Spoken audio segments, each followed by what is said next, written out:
Hello and welcome to Searching for Service, a show designed to help current and future Rotarians find purpose through service. Our show's promise is a dedication to sharing stories, experiences, and opportunities for those searching for service, and how Rotary has been the organization to bring it together. The goal of the show is to grow the Rotary family by connecting through service projects.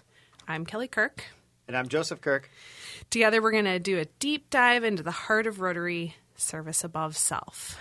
And so for this month, actually, we really geared up at the tail end of January, and through the month of February, our focus is youth exchange. And so we have a guest on today, Jackie Johnston. She's the chair for the North Star Youth Exchange, and we're so happy to have you. Welcome. Thank you. I'm happy to be here.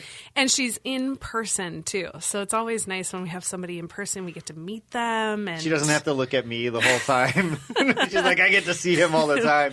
And we do the, back and forth all the time. Like, okay, you're going to do the outro. You're going to do the outro. But, Jackie, so tell our listeners a little bit about yourself. They know that you are the chair for North Star Youth Exchange, but let's How did you procure that role? Yeah. Nobody else wanted it? No. I'm kidding. Well, I've been active first of all, I'm a lifelong educator. I have been a director of community education for over 30 years. I'm also a principal. I've started alternative high schools, and my passion is really working around equity issues and inclusion. Ooh, and okay. I found that Rotary, I had to join when I was young as part of my job. And I'm like, I don't know what Rotary is. And I went to my first meeting, and I really thought, well, I'm not really sure I understand this. But after 30 years of being a Rotarian, I am in love with it. I love the work. I'm passionate about it. And equity and inclusion is one of their mission and goals. Yeah. And youth exchange, I think, is the heart of all of that. Now, my heart is in children and youth, and so I think that's a great match for me. But as a lifelong educator and a proponent for equity and inclusion, I don't think you could do anything better than have a youth exchange program where students have the opportunity to travel internationally and have an opportunity to see and experience different cultures. And the gift is also back here where kids come here and families host. And so it's just a fabulous opportunity, and I wish I had known more about it when my children were little. You and I are kindred spirits, I'll tell you. So my background is education, and I'm not doing anything in terms of serving in a school district per se, but have married the education component with what I do for my career in business. And it serves its purpose, right? It sounds like we've got a lot of similarities in that. So education is truly, truly the heart and focus of how I strive in my business. It's cool to hear it from another perspective. And it's been remarkable. I kind of commented about this before the show. It's been remarkable how youth exchange has been a very common thread amongst every single one of our interviewees. And it's really fascinating because you wouldn't think it would be either that they've hosted or they've done it or that's how they were introduced to it. I mean, Jackie, even, the big star, Matthew McConaughey, right? He's got the book Green Lights, and he speaks to Rotary and Youth Exchange in the book. And we had been listening to it painting downstairs, and I was like, he was in Rotary. He was in Rotary. And we're like making this connection as we're listening to Green Lights. Yeah. And so, well, and I think that as I have been Youth Exchange is a huge operation. It's a huge organization. And I think that's what gets confusing to people sometimes because it's local, it's regional, it's national, and it's international. And the more you get involved with it, the more you see that and the more you feel that. I just got back from the international conference in Italy in the fall. We went in the fall. And, oh, my God, I couldn't absorb all of the information that was there. The people from all over the world who are passionate about youth exchange. We had dinner with people from Egypt. We had supper with people from Brazil. It just went on and on and on. And the impact that it had on these adult lives, there weren't any children there. It was just phenomenal. And again, when you talk about education, we start young, but who we are is a product of that education and those experiences. And that's what Rotary Youth Exchange does. It gives that opportunity to make those connections. Well, and it seems, too, that Youth Exchange is becoming more and more important with people becoming more and more siloed, with their information, geographically, however you want to look at it. And it kind of intuitively breaks down a lot of those borders and boundaries because as a youth exchange, you're kind of a pilgrim in an unholy land and going, I don't understand the culture. So I have to pay attention. I have to understand what's going on. Why do they do these things? And it's vice versa when somebody comes over here and understanding what happened in our culture. And the expansion of understanding is pretty remarkable. And I can't remember the name of our youth exchange student. I'm blanking. Is he from Croatia? I don't remember. Shoot, I don't even know why I brought it up. Sorry. I digress. I was just going to tap into what you said, and there's a quote that was made by Rotary International president from Sweden at one point in 2005, 2006, and he said, if every 17-year-old student were to go on exchange, there'd be no more war. Yeah. And when I did a lot of equity work, I'm retired recently, but when I did a lot of equity work pre my retirement, I always use the expression, you can only see the world through the lens you own. And if your lens is really narrow, your view of the world and your view of understanding people that are different than you is very narrow. And the better that lens, the more clear you're going to have a vision of what's really going on. Isn't that the truth? And then you think deeper into if their lens is so minuscule, where are they getting the rest of their information, right? And it's not always the most useful resources that they're tapping into. So when they have an opportunity like this, it really broadens their view and their vision and I think social media has made that even more difficult because people can pick and choose what pieces of information they want. And that's where these lived experiences make it so much better because you can not turn off people's viewpoints when you're sitting at a table with them. Sure. It's really easy to go to the internet, and our kids do this, and say, I'm not going to listen to that source. But if you're sitting across the table from somebody, breaking bread essentially, it's really hard to not participate and to not listen. Reminds me of Ed and, drawing a blank, Braver Angels. Oh, yeah. Bravery. Yeah. So Bruce. Yeah. Bruce and Ed. Well, and just, finding common ground when you're sitting across the table from somebody versus, easy to hide behind a computer or a cell phone for that matter. So. Well, and when our students are on exchange, we really try hard to limit their time on phones and devices because we want them to participate with the families they're being hosted by or the communities they are in. We want them to participate in after-school activities because that's how you learn the culture. You don't go on exchange to stay who you are. You go on exchange to become a better you. And that's just not going to happen if you sit in your bedroom on your phone. It's so true. Well, just to bring it back, because it's always so fun on this show that we just go down whatever rabbit holes that we want to, and that's the fun part. But just to bring it back to you, what's been the most gratifying thing for you in being part of Youth Exchange and heading it up now? Well, I think the most gratifying thing to me is the energy and the passion of the adults in the program. I love the youth, and that's why I do what I do, and I have always done what I did. But why I stay in Rotary is because I have other like-minded people who want to make a difference in the world and who really can see that as a bigger driver for who they are and their being. And that's what keeps me in Rotary. And in Youth Exchange, it's the kids. Oh, my God. If you have never volunteered and been participating with the students that are here, you get all of those students from, right now we have 20 different countries around the world, and you just spend an hour with them and your whole world will change. It's amazing. Yep. Well, and I'm certain that it has broadly changed their world as well, too. So it's cool. Well, it's got to be like coming to the circus here. Like, what the heck is going on? People are strange. Well, and depending on location up here in the Twin Cities, it could fare worse or better. So. Yeah. Well, we hosted a student one time who was from Indonesia, and he's like, what is this winter stuff? Yeah. Oh, we gosh. know that all too well.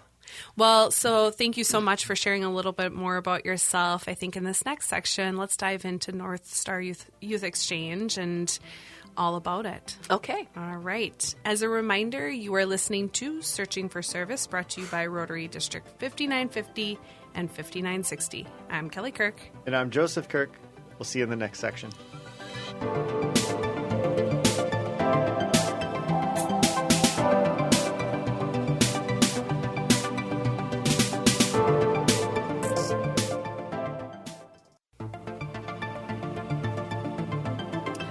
Hello, and welcome back to Searching for Service, brought to you by Rotary District 5950 and 5960. I'm Kelly Kirk. And I'm Joseph Kirk. And as a reminder, you can find us, I almost spoke your section there. You can find us on your favorite podcast platforms, and we do love those 5-star reviews. Take it away, Joseph. Yeah, I thought that we would just pick up on the Youth Exchange program. Now, it's a big kind of layered process that can be very technical, and we're certainly not going to get into the nitty-gritty on the show, but kind of help our listeners understand, what is the Youth Exchange? If somebody from afar, like, what is Youth Exchange? Why is it important? What's been the benefit? I mean, we talked a little bit about this in the last segment, but kind of just go into it from like a macro standpoint of why is it important? Well, why is it important? Because it's the future of peace in the world, I really believe. I think that we have to always be preparing ourselves or preparing our world for the future. And when you start with young children, these are teenagers, but they are our future. Mm-hmm. And, I'm looking over here and I'm seeing a baby to be born, and that's our future. And Hey, easy. Oh. Just a little bit of weight. I'm talking about the mom. Oh, okay. But yeah, and I think the other thing that Youth Exchange is that, I'm an educator, as I said earlier, and I can make a difference on the kids that were in my classroom, in my district, but Rotary Youth Exchange makes an impact worldwide.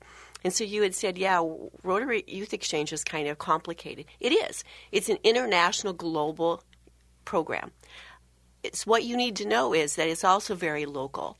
Mm-hmm. And the thing, I've been aware of there are a lot of different opportunities for kids to travel abroad and study. I will say that I've been involved in a couple of others, but Rotary is the premier, in my mind, is the premier exchange program because you're not exchanging just with one family who may or may not get along with your child. Yeah. You're exchanging with clubs around the world. And so you're taking your child from this village and they're going to another village. If you think about it takes a village to raise a child. Mm-hmm. And so the wonderful thing about Youth Exchange, they do all of the work for the parents. They are connected to other clubs around the world who have staff who have volunteers in place to build those relationships so that when you're sending your child on Youth Exchange to another country that they are being embraced by another club over there who follows the same rules around the world. So Rotary International has a set of standards that you get certified to be a program. And if you're not certified, you don't get to host students in your club. Sure. And so that's why I love Rotary Youth Exchange is that it is a well-founded, I believe safety and security is the number one thing we need to do for children.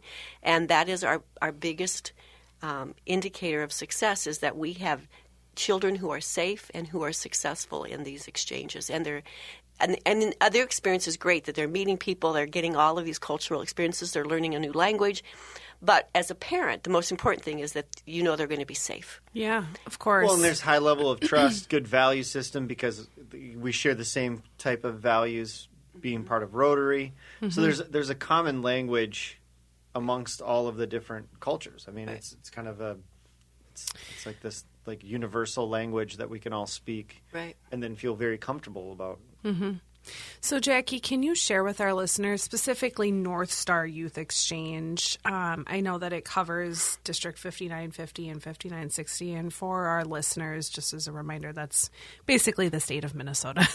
Well, it is and it isn't. I mean, the North Star Youth Exchange is the central and southern part of Minnesota. Okay. And the northern part of Minnesota is in a different area. Gotcha. So we have a cabin in Grand Rapids, Minnesota.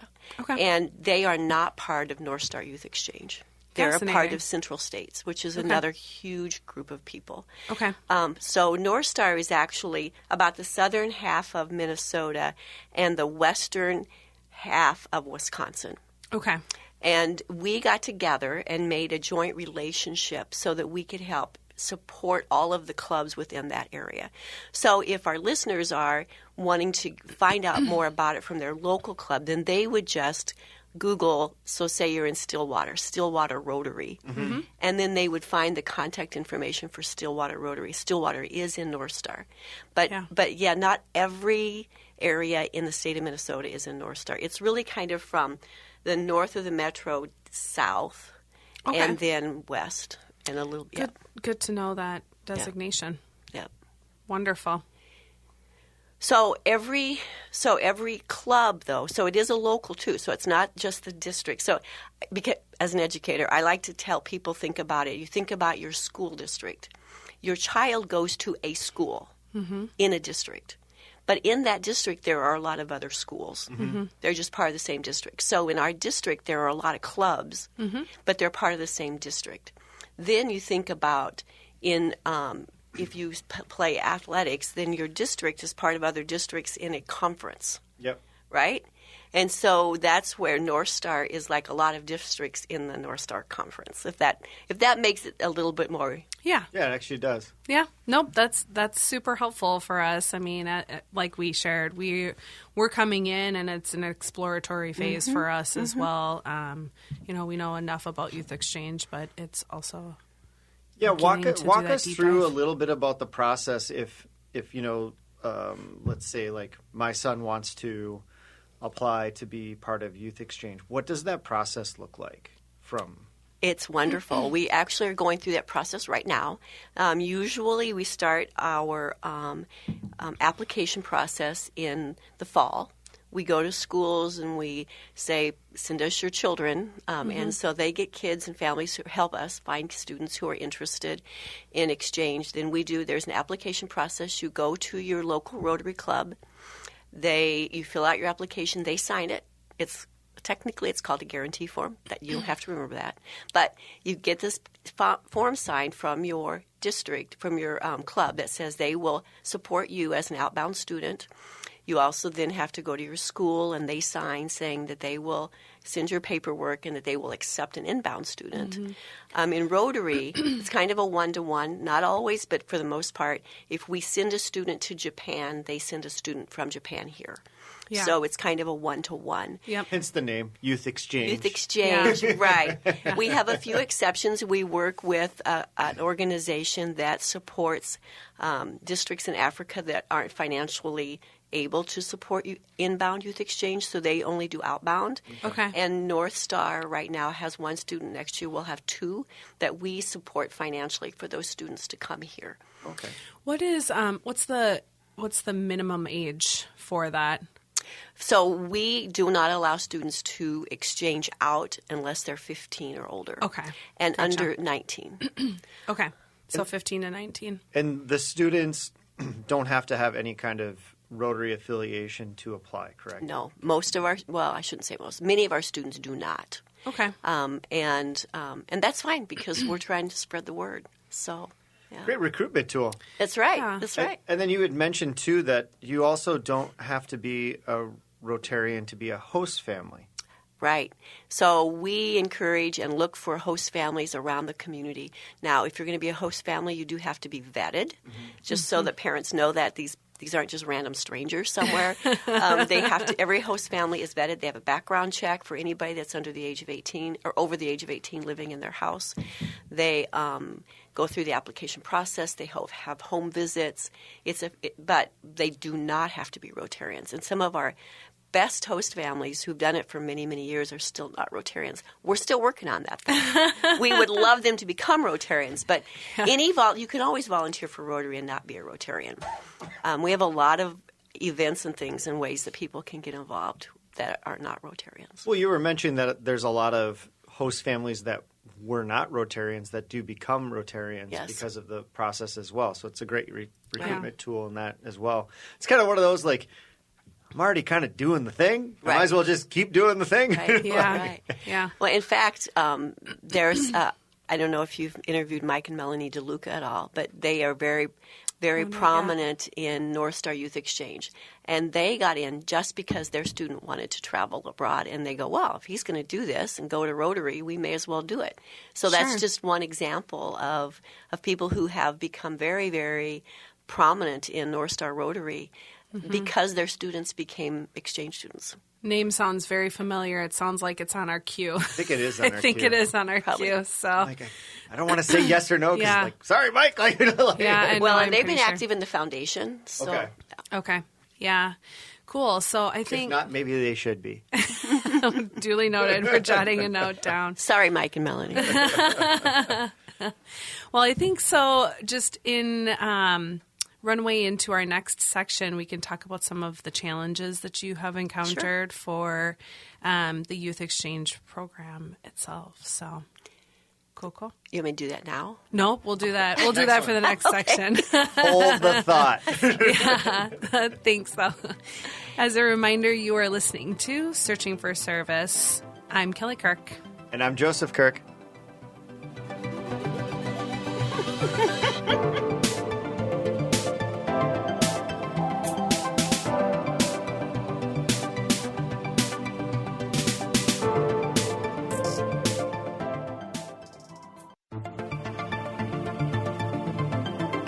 Hello, and welcome back to Searching for Service, brought to you by Rotary District 5950 and 5960.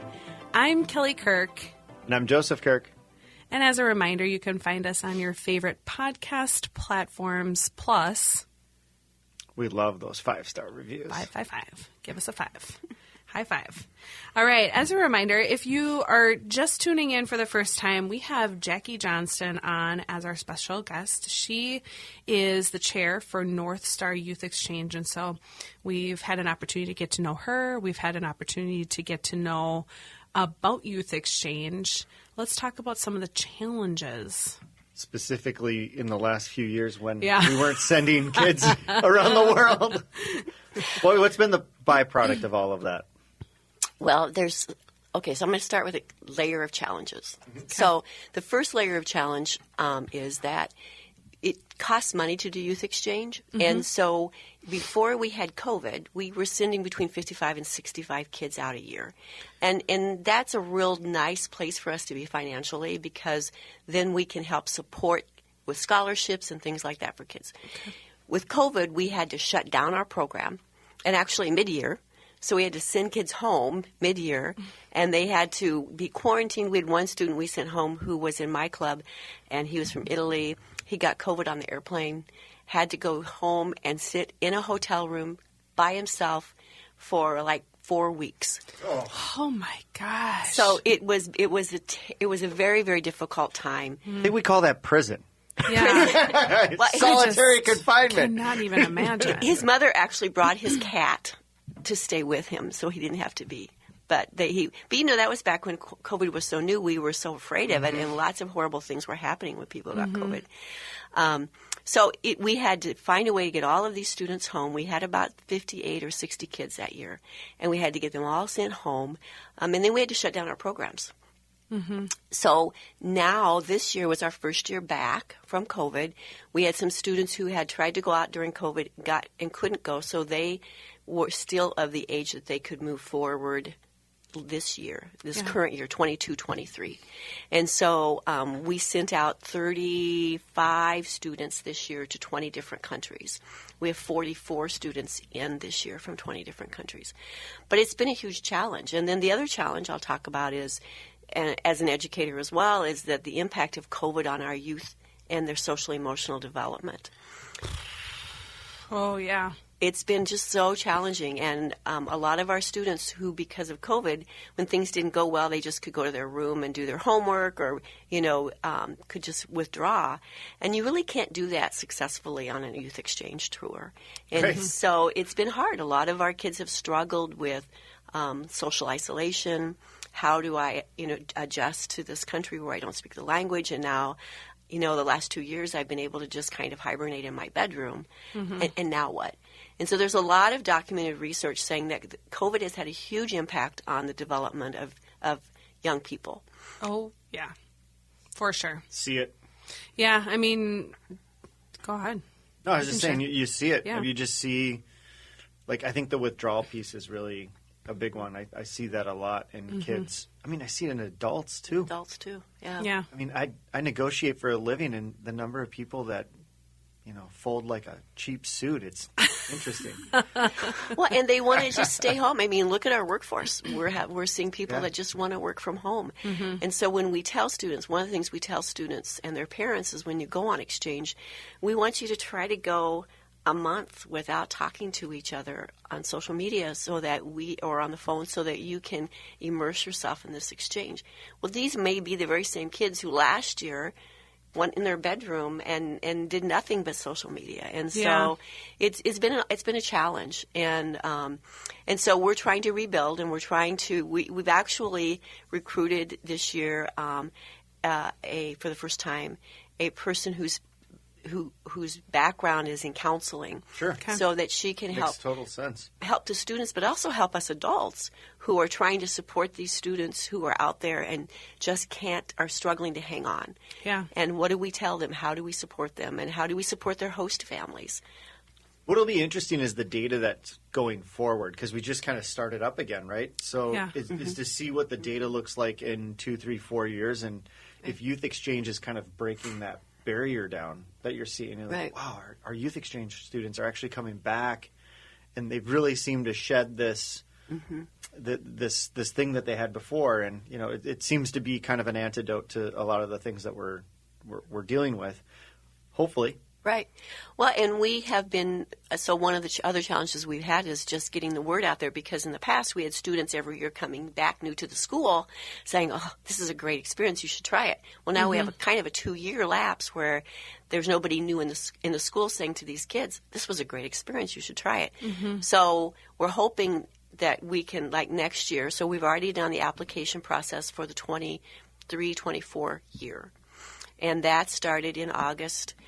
We do interviews, and those kids will go out in August of 23 for the 24 school year. But our numbers are still really low. We only have 35 students, and hopefully they'll all get through the process and go on exchange. But I mean, even at 35, at least it's 35 and not 5, right? So I have a follow-up question to that then. In this gap amount of time, what are some of the thought processes that you guys have gone through to help get the word out to the schools about this opportunity, right? Is it, have you pulled people who have had that experience already to come in and just, have a conversation and talk on behalf of Youth Exchange? You're smiling. I am, because I've got so many thoughts in so little time. So yes, we do a couple of things. We are always open to, and there's a team of us that go to clubs, Rotary clubs around the metro, around the state, and we will talk to the club about what does it mean to be a host student. How do you recruit those students? How do you recruit host families? We do that. I just had the most amazing experience the other day. I was invited to go to an elementary school international fair. And so I went to this event, and I had a North Star table, and oh my goodness, these elementary kids were so excited about youth exchange. And their parents, I know, Right? This is the first time I've been in Rotary for over 30 years, and this is the first time that I thought about or been invited to an elementary school. Usually it's high schools or middle schools. But not only was it exciting for these kids, and we had a couple 11-year-old kids who were already planning on their step exchange, but which we talk about that later. But the it's also a great place to get host parents, because the parents are saying, "Oh, well, we would like to have a student in our house. How do we do that?" So if you have an opportunity, be on the radio, if you have an opportunity to have us be present at any event, whether it's your school event or your club event or a community event, let me know. We have people, and we will go and do that. Wow. That's amazing. You know, it actually made me think of a question. How much of the youth exchange decline was the parents versus like necessarily the kid? You know, did you have any parents that were like, my son or daughter wants to do this, but we're not comfortable with this now because of COVID, because of just changes? Yeah. I would say we had more of that for the kids that are currently outbound. Okay. And we had a lot more of that. We had some of that from kids who were coming inbound from their parents too. For example, North Star required that any host family had to be completely vaccinated for COVID. And so a lot of our clubs could not find enough host families who were willing to be vaccinated. So that was a challenge. Now, this coming next year, because things have changed so much in the COVID world, kids are still required to be vaccinated before they come here. Like with everything else, have to have their MMR, they have to have all those other vaccines, they have to have COVID vaccine. Okay. And so we're going to loosen that requirement for host families to be vaccinated, but that was a huge issue for us. But we had parents sending their kids here who wanted that. They wanted to make sure that the families were vaccinated. Fair enough. Understandable. I had a question and it just fleeted out. Baby brain. Totally. Sorry. We've got about a minute left here. Just as we're discussing some of the challenges, like what has been the biggest learning curve from the challenges that Youth Exchange has experienced? I would say the biggest learning curve we're experiencing right now is exactly what you asked me about earlier, is marketing. How do we actually get out there now? And it's different because kids and families get their information so differently than they used to. We used to be able to just hand out flyers at the schools. Well, that goes in the trash. So really, we're looking for a volunteer, actually. Recycling bin, right. Thank you. Thank you. Yeah. But we are looking for people who can help us do a better job marketing our programs and our opportunities. Very cool. Well, that'll lead perfectly into our next segment. Yeah. As a reminder, you're listening to Searching for Service. I'm Kelly Kirk. And I'm Joseph Kirk. Did you know that if you stack 2 lasagnas on top of each other, you have 1 lasagna?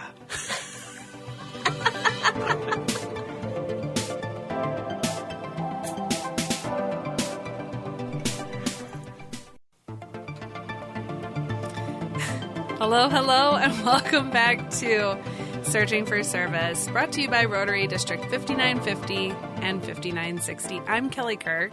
And I'm Joseph Kirk. As a reminder, you can find us on your favorite podcast platforms. Plus, we really just enjoyed that last little outbound. I think that deserves a 5-star review. So go ahead and do that on your platform.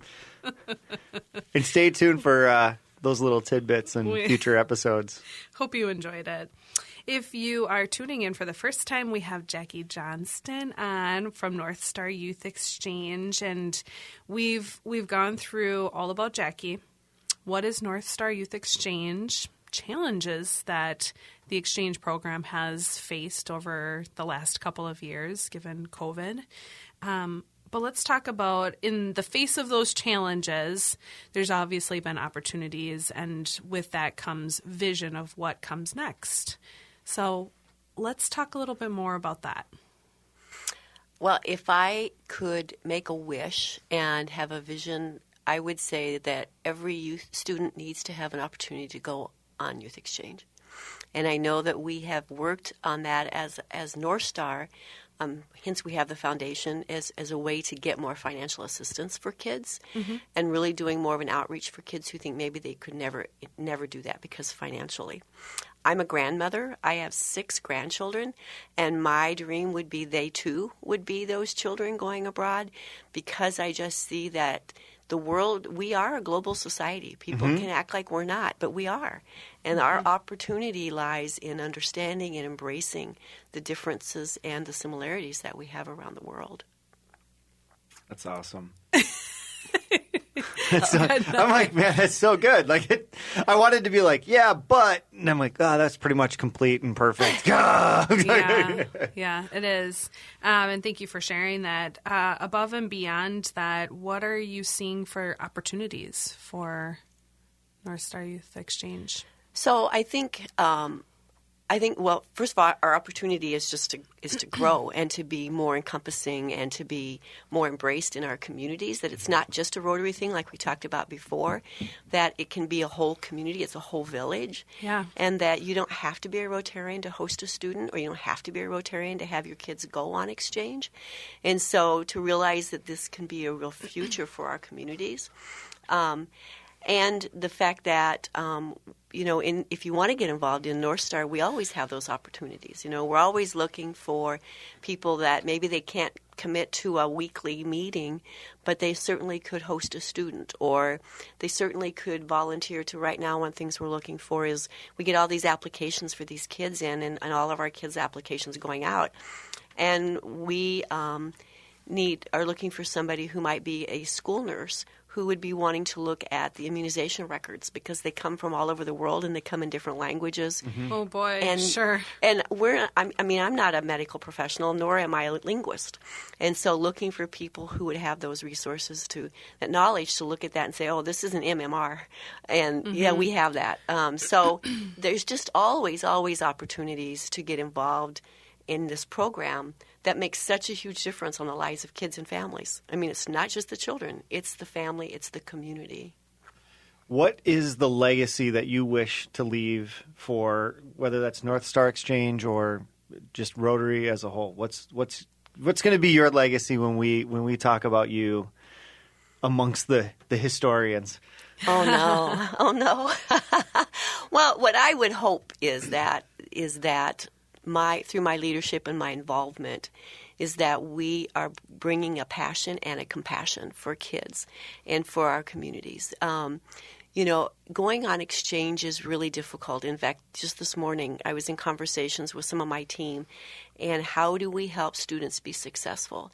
And how do we embrace the challenges that they're having and not just say, oh, they got to go home, or, oh, they aren't going to fit. And Buck up. Well, part of that is my passion as an alternative school principal, in that I saw the value and the strength in every child. And I think Rotary Youth Exchange provides that opportunity. I tell you, when we send kids out, some of these countries and these clubs do amazing things with students. And these students come back totally transformed. And so I think just really, if people remember me for anything, hopefully it would be my passion and my compassion for youth and for our communities. That's wonderful. It's really wonderful. I know. And I mean, just even in this short interview, it's so obvious how passionate you are about the youth exchange and youth in general. That's what you committed your entire career to. So we'll say thank you. Just from us, I mean, it's just pretty incredible, and it's always incredible when every single time we have an interview, we're like, on the way home, I was like, good grief, aren't we just surrounded by amazing people everywhere? And it's the exposure. And I mean, we have such a great seat that we get to interview, great people like yourself, and I know that we're really thankful for it. But I mean, we're thankful for you too, and all the things that you do to help not only make Rotary better, the Youth Exchange better, but the world a better place. Would you ever consider? What's that? Hosting. Hosting? Yeah. Let's get the little nugget here. I know. It's funny because actually... But yes, to answer your question, of course. It's come up on numerous occasions with us at our Rotary, Dinah Morningside, and I'm like, God, it'd be so nice, but we got a lot of stuff that's happening right now, but it certainly is something that could be considered down the line, and even with the kiddos, too. I could definitely see Conrad, for sure. My oldest son doing youth exchange, he would love that. Uh-huh. Well, and I think a great way to start that is to host a student in your home. Sure. And people think, well, I don't have any high school kids. Some of our best host families have no children at all. Oh. We have a couple right now who is a young couple like you guys. They don't have any children, and they're amazing host families. We have seniors who are empty nesters who are amazing host families. And quite frankly, some of our people that are hosting and are busy with teenage kids aren't always that great. I mean, they do a great job. They're probably running all over the place. So busy, sports right? and activities. You're pulled thin. And so I think there is no one size fits all. Sure. And I think if you have a passion and a love for kids and youth and to learn from other people, we don't want kids to come in here and then we feel like we're indoctrinating them. This is about us growing too. Yep. And so some of these families have kids who make amazing meals from their country. It's just a really great opportunity no matter where you are in your life. We even have some families that are a single parent that also can host. So one of the things that I really like too is, especially at our club when we have a student, is there's a lot of announcements of like, hey, does anybody have tickets to the T-Wolves game, or where you can participate, even for an evening, spend a couple hours with them, and then then that's my speed right now. If that's the case. No, I understand. I'm like a grandparent right now. I'm like, okay, I can bring them in, but when it's time to go, you got to go home and just give them back. Well, and that's a great point, because there are always it is a club hosting the student, not a family. And so we are. When I was the YEO, I passed the calendar around my club, said sign up. Take them skiing. Take them to a Twins game. Take them to the museum. What are you doing in your family? Take them on your boat if you're on a lake. What are you doing in your family? I always had host students come in and make Christmas cookies with us, because some of our students, first of all, aren't Christian. Yeah. And even if they are Christian, they don't necessarily make Christmas cookies. Sure. And so that was just a hoot with my children and them. And so you shared a tradition. Yeah. That's really fabulous. That's a really brilliant idea. I think it's been cool to hear the perspective, though, that for the youth exchange, because, initially right out the gate, the assumption is you're a family and you've got a young child, a child between the ages of 15 and 19, right? And you're doing this exchange, like you're exchanging off, and it doesn't have to be the case. You don't have to have children. You don't have to be a specific age. It's kind of wide open pastures for it. One really interesting question: does the family that sends the child host the student typically? No. No. So we actually very seldom do we have we have a few situations like that, but not very many where like I told you with Rotary, it's a one-to-one by country, but not by location. Okay. And so very seldom do we have a student here who's from another country that we're sending a student to. We have one this year. We have another assumption I had too. Yeah. So that was a great question. Yeah. Now I will preface that you're going to have a speaker in February that's going to talk to you about STEP, short-term exchange program, and the short-term exchange program is a family to family. Sure. So that's where a student would come here and live with a family, and then their student would go there and live with their family for 6 weeks. But you'll learn more about that later. It was always one of those things. I'm like, oh my gosh, I can't believe, I don't know how it works, and we're out of time. So it doesn't really matter. Our listeners are getting a preview of what's coming next. So thank you so much, Jackie, for coming, and thank you to our listeners. Was fabulous. You're listening to Searching for Service. It's time to stop searching and start serving.